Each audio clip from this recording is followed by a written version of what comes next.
What's up, everybody? Jacob Kern here. Chris Brown, how you doing today, everybody? Here today to pretty much make an announcement of sorts.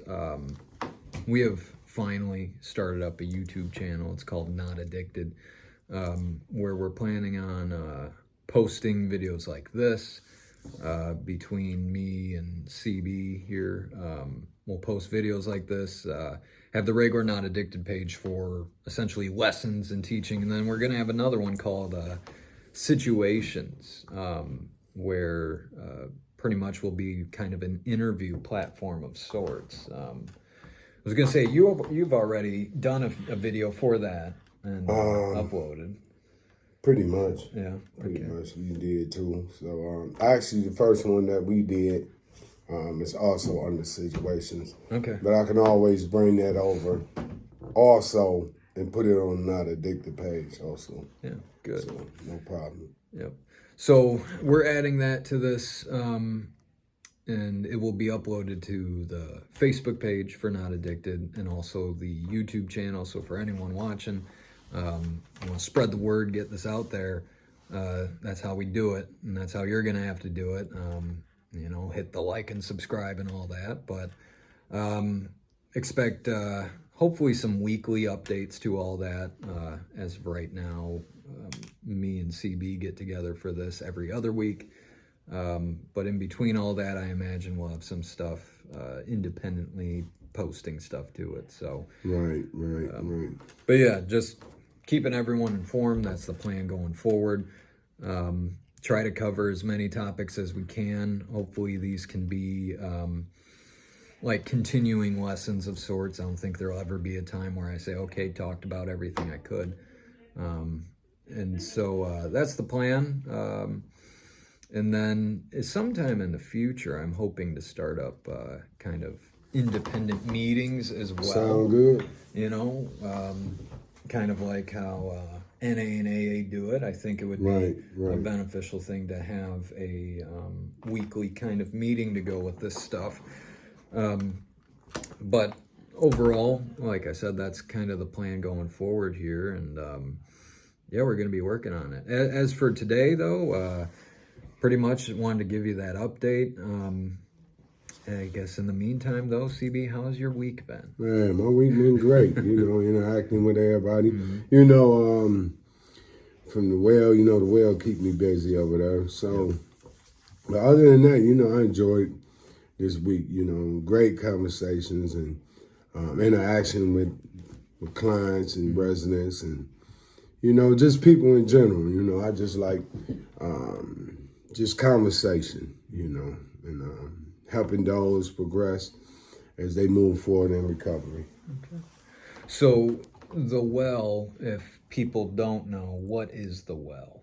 The well is we got it as an emergency shelter, and what we do, we just house 10 men, but they're at the well. They're given their needs such as food, hygiene, room and board.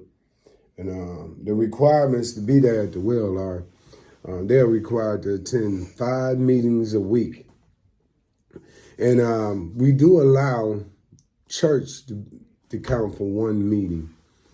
And also they must, if they're working or they receive any type of income, they're required to save 30% of their income. And this is to help them get on their feet, not worrying about paying bills or renting, anything like that. And also, they're required to be there sober. You got to be sober while they're there, and they get, we do tests, things like that. And we also require them, if they're not working, to volunteer somewhere at least once or twice a week. Yesterday, we went over to the East Side Soup Kitchen. Okay. And assisted Miss Diane and the others there.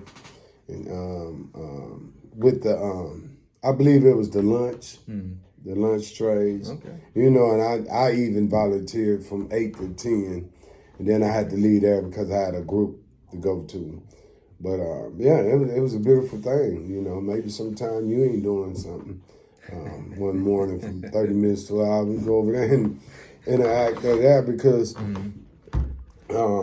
it came up that in the past about doing groups over there for the people in the area. So that's something I want to bring to our attention again to see if that's still if that's a possible option. Sure. For us to even do groups there, maybe once or twice a week. Yeah, see why not? That'd be a good idea. Now, sober living, with the time that we have, I kind of want to ask you some questions about sober living. Sober living gets mixed reviews. Right.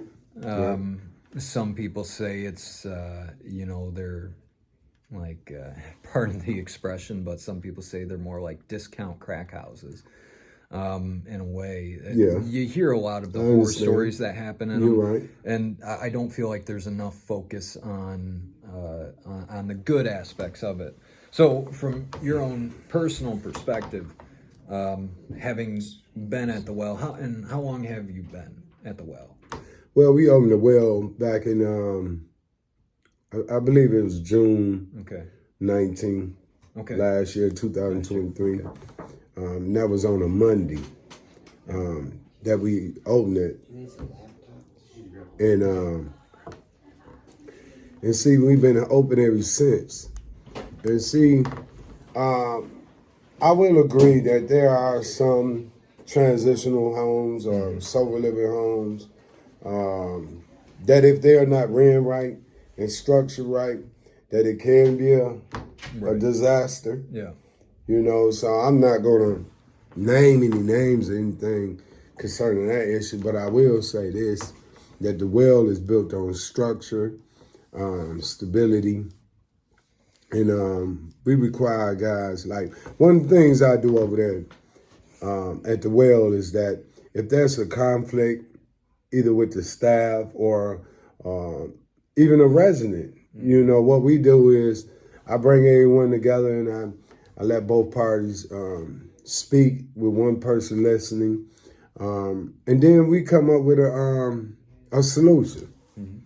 You know, and even if it's at the end of the conversation that they agree to disagree, but there's a mutual respect involved in that. So if things is not ran properly, yes, it would be a disaster. And what I mean by properly is if there's no staff there on a constant basis, then residents will tend to figure they can do what they want to do. Right. You know, if there's no staff there, then there's going to be drug usage, drinking, and that type of thing going on inside the environment. So what we do is we staff it 24 hours a day, 7 days a week, 365 days a year. I don't care if the residents all leave and go with family on a holiday, there's staff there. Okay. So I believe that's, and then on top of that, we got to always be on top of our guidelines. We can't slacken any area, because the minute you start slacking is when people think they can get away with things. You give them a mile, they're going to think they can take 3 miles. Right. And you know that from being here. Absolutely. Where we work at.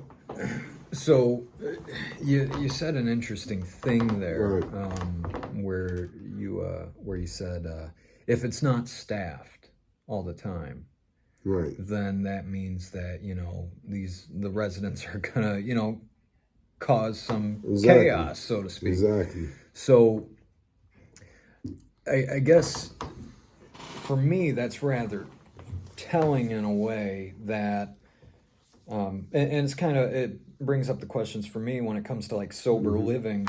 Right. I guess what is, or how do you fix something like that, where let's say you have you got people there that number one, we're not going to leave them alone because we know what's going to happen. It's going to be the exact opposite of what the goal for the sober living is. Right. So how do you take someone who again, you say, if there was no supervision, they would end up doing all this Oh stuff yeah, again. most definitely, because the things they try when staff is there. So how do you take someone like that and get them to a point, or how does sober living help with getting them to a point of where it's like, okay, I can get this guy to a spot of where it's like, okay, I can trust him not to act stupid if he's on his own. You know what I mean? How do you get them from that? What's the... But I gotta say this with you, and it's pertaining to your question. One of the board members, she runs the sober living over there for the women, mayor's house, and she said something that made all the sense in the world. She say, when you take people coming out of tri-camp, she said, you want to know what's beautiful about that is that the people that leave tri-camp, they already following guidelines. They're already sober. Right. They've been sober for a significant amount of time, because if they're leaving here and going to sober living, that means they haven't completed the program. Right. Because we're not going to indulge with anybody coming out of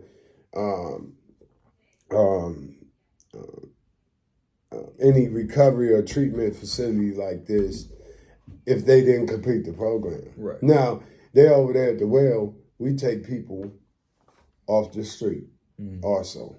Yeah. So I got guys from tri-camp over there. I got guys from in the world. I got guys coming from other treatment. Whereas at the mayor's house, she take people from rehab or jail or prison. You must be coming from some type of facility to enter in there. So she don't take people off the street like I do. And that's how they built that over there, that program. So the WELL program is built on, I guess what you're saying is, what is our goal behind it? It's like... Yeah, how do you in the WELL setting go about taking someone from somebody who, like I was saying, can't be trusted? Right. How do you get them to a point of where it's like, or how does being in sober living get them to the point of where it's like, okay, I can trust you now, that I can leave you on your own and you're not going to be stupid? You know, it's basically like this, and this with any environment that got guidelines, that got structure. It's built on structure. So right off the bat, we don't care if you got a marijuana card. You can't smoke marijuana. You can't drink. We don't even take people that take Suboxone, anything like that, because. And that's not towards anyone. If they need that for their sobriety, for them to move forward without being out there in the streets taking any what would you call it, street drugs, anything like that.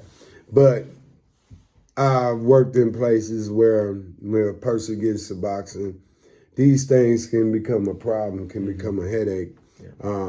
Whether it's theft or the person selling their medication, it just brings too many problems. But what we do is we do accept the Sublocade shot. Okay.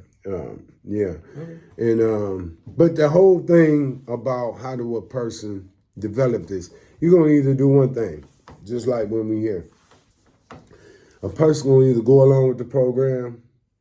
And if they don't want to complete the program, they want to participate in the program, what they do? They leave, right?